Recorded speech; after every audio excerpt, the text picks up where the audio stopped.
I'm going to say headline grabbing statement from Jimmy Haslam, the owner of the Browns, more or less saying that they took a big swing and a miss on the Deshaun Watson trade, who by my accounts, it is April 2nd of 2025, which means they still have him under contract for about 2 more seasons, give or take, and about 80 something million dollars they owe him and 50 plus million in dead cap. So more or less signaling the end of the Watson era with technically still 50% of the money to go, give or take. So Kelcey, what are your thoughts on this? I kind of want you to go first. We haven't heard from you much in a while. Is this the end of the Watson era? Was this just Jimmy Haslam doing what he does best and sometimes just speaking without actually saying anything? Or what are we thinking about this? This felt like an undertone a little bit.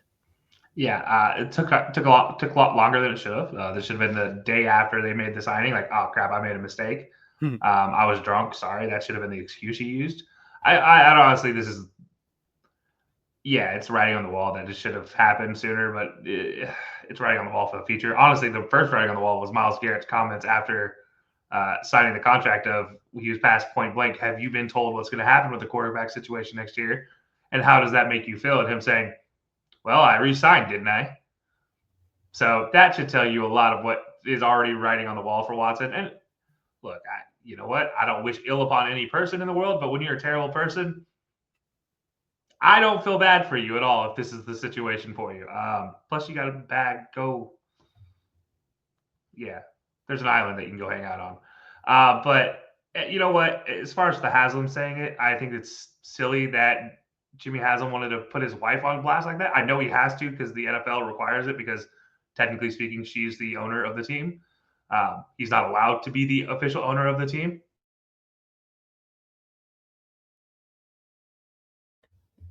Yeah, Doesn't that's stop him. yeah. Man, you know, it's one of those things. So, yeah, we'll see. We'll see what it means at the end. I don't know. Maybe get Dak Prescott. Go sign him. Call as well. That would be something. They pulled in the original breaker of contracts to go with the new highest paid quarterback, if I'm not mistaken, in Dak as well. That'd be a whole lot of money invested into 2 number 4s. I have no idea how they pull that off, but it would be something. I don't know who's paying for that or how they make that switcheroo happen. But I also wanted to note with that, we kind of mentioned it. It very much is. It almost signals like, all right, they're trying to line up contracts with Myles Garrett's extension. Some of the other ones, maybe they think they can. He's probably not playing this year with that Achilles second injury, if I'm not mistaken. I could be wrong, but if I'm not mistaken, the timeline has him pretty much out next season, if not most of the way through it. Maybe they're thinking, all right, we're getting through the season, and then he's gone. We will eat the dead cap in like a year and a half or something like that. Maybe that signals he has played his last game. I don't really know for sure. Only they know, but it is the first time, and it took long enough to finally admit we might have made a mistake. Which even back when it happened, a lot of people were like, all right, we get trading for the talent if you're willing to overlook some of the issues, which none of us condone, but clearly they didn't care about that. But you're giving up a lot for a guy who hasn't played and hasn't had above 500 record in like 3 years at the time. Like that's a lot you're giving up there, and I don't say breaking the rules. You're breaking the unwritten rules. You're breaking the league's bank by giving him a fully guaranteed contract of that magnitude. So you destroyed all the other teams hate you. Now your fans hate you, at least half of them. Your team probably hates you, especially once he started playing and the juice was not worth the squeeze. So actually at that point, it feels like more or less the biggest issue was how do you get out of this? And I feel like this is the owner basically saying, you know what, we're going to ride with Kenny Pickett and maybe Kirk Cousins and whatever else comes up in over the offseason. Maybe they do draft Shador or Jackson Dart or something like that, Jalen Milroe, whatever it might be. Maybe they do go with the draft pick and make that happen. What will also be interesting, at least for me as I look at it, is if he is clear to come back next season, do they even risk letting him play? Like, let's say it's late November, they're already in the tank, and they say, hey, you know what? He's cleared to go. Do you go put him back out there and play him, or do you just sideline him the whole year, be like, all right, you know what? Just stay over there. We are going to see if you can get healthy, et cetera, et cetera. So there's a little bit there that I'm curious about happening for sure. The next thing I'm curious about too is that we'll kind of debate this part a little bit. There's been a lot of trades in sports history, a lot of bad ones, especially, and not just bad for like just really bad. And it's one thing when it's bad for both teams. The catch is when it is excruciatingly bad for one team while the other team makes out like a bandit in the night.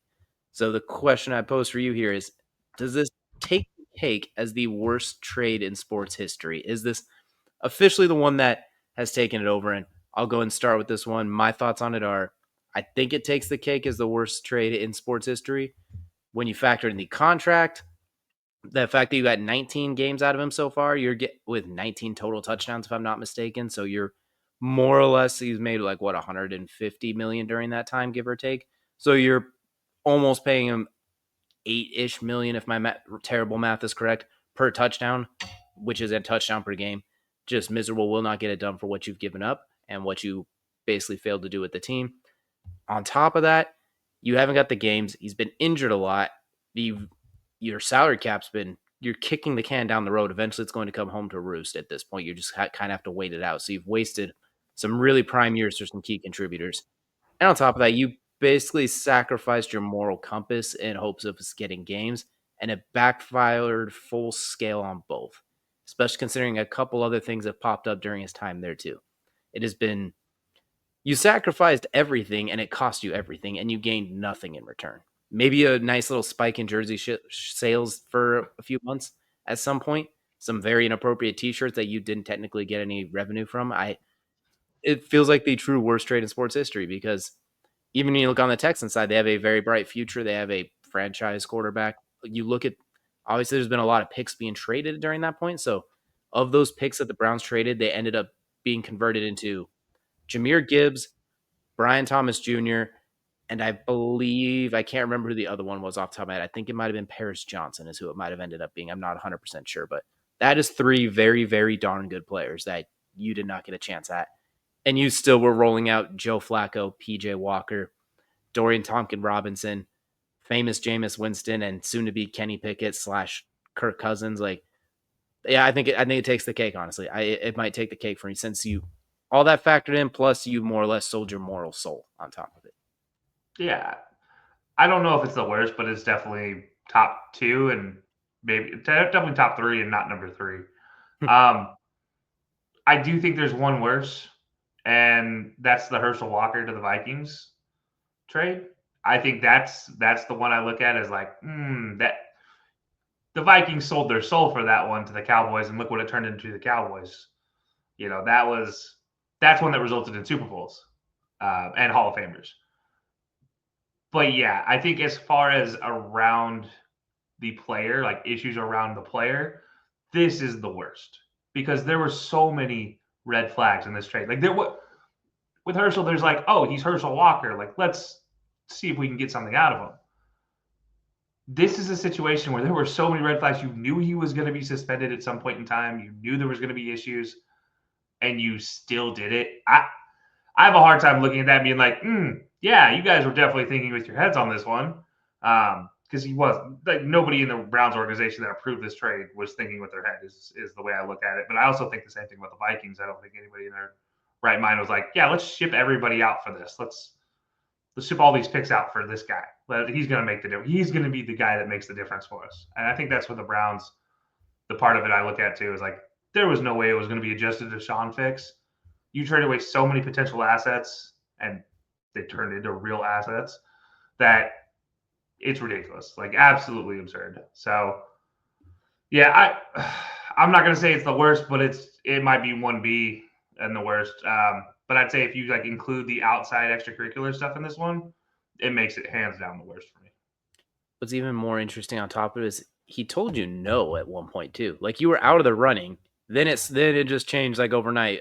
Whether it's because he changed his mind or because you decided to offer a whole lot of money on decided to offer that asinine contract, but you got told no, and then tried harder again and got till you got the yes, which makes you look even more desperate on top of it. And then if you look at, it's like they traded for a YouTube highlight reel. When you actually went back and like looked at those games that last year where his numbers were astronomically awesome on paper, they were 4-13, I believe it was. He was the best quarterback in his division for one of those 5 years that he was in the league, give or take. Like, you gave up a lot for.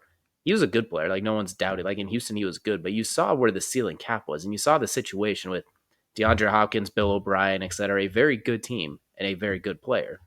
but you don't give up that much for that when there's that much baggage on top of it. Like Yeah. there's a reason he had not played the year before, and it wasn't because of a holdout. It wasn't Yeah. anything like there's for me it is. I get what you're saying too. Like it's just absolutely terrible all around. But it looks like the Haslam's might be indicating that it is that is a turning of the page, which maybe Shador Sanders, you might be a Brown. Maybe we will see to be Mm, determined. But what you maybe would want another to do, quarterback that used to spend some time in Ohio might be the future quarterback of the Browns. You never know. maybe a second, hopefully not, but second, third, fourth round Will Howard, maybe a Jalen Milroe sighting, maybe Maybe Kyle a McCord cop. comes back late in the Exactly. draft. Hmm. I'm Like, telling like you, there's man. I will. We'll talk about that later. That's a draft special for you. Yeah, so, you know what? Maybe they just decide to tank it next year and they go all in on Drew Aller, the Cleveland, Ohio kid. Who you never know. Things change. Good luck selling him on tanking twice in a year, but two years in a row. But you never Yeah. can Good luck rule selling anything out. Miles on that one. Yeah, good look. Well, you know he's got about 40 million annual reasons why it'll be just fine. But